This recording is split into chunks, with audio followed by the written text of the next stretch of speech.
Sebelum Amerika menjadi negara adidaya, ada Uni Soviet. Uni Soviet menjadi rival utama Amerika Serikat untuk jadi yang nomor satu di dunia. Event ini dikenal dengan nama Perang Dingin atau Cold War yang berlangsung sekitar tahun 1947 hingga runtuhnya Uni Soviet secara resmi pada tahun 1991. Pada kesempatan kali ini, kami akan bahas beberapa faktor penyebab kenapa Uni Soviet bisa runtuh, versi tahu nggak tahu. Disclaimer yang akan kami sebutkan di sini hanya bersifat opini, namun berdasar pada referensi-referensi sejarah, sehingga masih sangat bisa diperdebatkan dan didiskusikan. Faktor yang pertama, sphere of influence. Bicara perang dingin tentunya tak lepas dari sphere of influence. Ini semacam tindakan cari teman, biasanya negara dunia ketiga atau negara berkembang. Misalnya, Uni Soviet dengan upaya tertentu menjadikan negara Indonesia menjadi negara komunis, agar bisa bersahabat dan dikendalikan. Apabila sudah begitu, Indonesia tentu mau diapain aja. Contohnya, dieksploitasi kekayaan alamnya atau boleh mendirikan pangkalan militer di wilayahnya. Ini tentu bisa jadi profit buat Uni Soviet itu sendiri. Kegiatan sphere of influence ini rajin banget dilakuin sama Amerika Serikat. Melalui agen CIA-nya, dia bisa menggulingkan rezim Soekarno, yang dimana melalui perantara Soeharto. Hasilnya, Indonesia jadi lebih bersahabat dengan Amerika. Amerika pun gak sulit buat mengeksploitasi kekayaan alam Indonesia. Di sisi lain, bantuan Uni Soviet buat Soekarno di kala geger 65 sangat minim, atau bahkan mungkin hampir tidak ada. Alhasil, perantara mereka yaitu Soekarno jatuh dan mereka kehilangan influence-nya di Indonesia, bahkan jadi antipati. Sphere of influence yang mereka menangkan gak banyak, beberapa di antaranya Vietnam dan Kuba. Semenanjung Korea pun hanya menang setengah.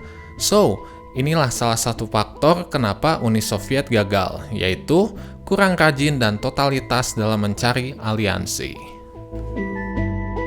Faktor yang kedua, ekonomi Uni Soviet tidak kreatif dan kaku. Dalam sistem ekonomi Uni Soviet, tidak diizinkan adanya pengusaha, karena pengusaha kelak akan menjadi kaum burjois yang akan menindas para pegawainya yang miskin. Adanya pengusaha juga akan menimbulkan ketimpangan ekonomi antara si kaya dan si miskin. Ini tentunya sangat bertentangan dengan filosofi komunisme yang dianut Uni Soviet. Padahal pengusaha adalah cikal bakal sektor swasta yang dimana sangat menopang dan membantu ekonomi suatu negara dan bahkan menciptakan lapangan kerja. Dengan absennya sektor swasta, maka negara harus menyediakan lapangan kerja untuk seluruh warganya. Ini tentu nggak mudah, seperti menjadikan seluruh rakyat Indonesia menjadi pegawai BUMN. Selain itu, orang-orang berpotensi, contohnya seperti Elon Musk atau Nadiem Makarin, tidak bisa menjalankan visi misi mereka. Mereka dipaksa untuk menjadi pegawai, sehingga dengan terpaksa mereka harus merelakan ide dan mimpi mereka. Ini tentunya menghalangi inovasi-inovasi baru, sehingga perkembangan ekonomi pun ikut tersendat. So, Uni Soviet bukan tempat yang bagus untuk orang-orang yang kritis dan inovatif. Uni Soviet akan menjadi penjara pikiran bagi mereka. Anyway, sistem ekonomi Uni Soviet yang kaku ini menjadi salah satu penyebab Uni Soviet gagal. Faktor yang ketiga, kurangnya kebebasan individu. Selain dilarang menjadi pengusaha, banyak pula sektor lain yang dibatasi oleh pemerintah Uni Soviet. Dalam bidang politik, oposisi adalah sesuatu hal yang dilarang, karena Uni Soviet mengadopsi sistem satu partai. Partai Komunis menjadi satu-satunya partai yang diizinkan oleh pemerintah. Maka dari itu, bertentangan dengan pemerintah, apalagi mengkritik pemerintah, harus dengan amat sangat dipertimbangkan kembali. Pemilihan kandidat-kandidat politik juga dilakukan oleh Partai Komunis, bukan melalui pemilu seperti pada negara demokratis. Selain dalam bidang politik, Uni Soviet juga membatasi kehidupan sehari-hari rakyatnya, seperti pembatasan literasi, pembatasan beragama, pembatasan kepemilikan barang pribadi, pembatasan untuk berkumpul dan berorganisasi, dan pembatasan untuk pergi ke luar negeri. Pemerintah yang bersifat mengekang seperti ini mungkin akan stabil apabila rakyatnya senang dan kehidupan mereka terjamin. Namun, kembali ke poin sebelumnya, ekonomi Uni Soviet lambat laun semakin memburuk, bahkan mengalami era stagnasi atau ekonomi mandek pada medio 80-an. Hal ini tentunya membuat kestabilan dan keamanan di antara rakyat Uni Soviet menjadi rentan.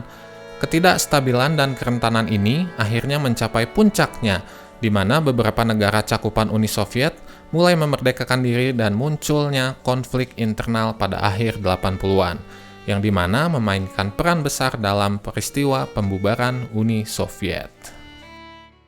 Kesimpulan kami, faktor-faktor tersebut menjadi bom waktu bagi Uni Soviet. Uni Soviet resmi bubar pada Desember 1991, ditandai dengan momen simbolis yaitu diturunkannya bendera Palu Arit untuk terakhir kalinya dari gedung Kremlin, digantikan dengan bendera Federasi Rusia. Selain diturunkannya bendera tersebut, banyak momen-momen ikonik lain yang menandai runtuhnya komunisme.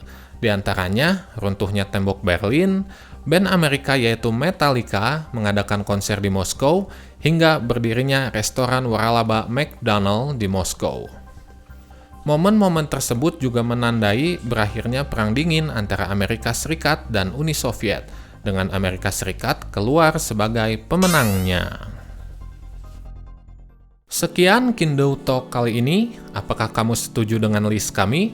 Kalau nggak setuju atau mau ada yang ditambahkan, silakan ketik di kolom komentar. Kalau berkenan, jangan lupa buat like, subs, and share. Saya Romi, sampai jumpa di Kindo Talk selanjutnya.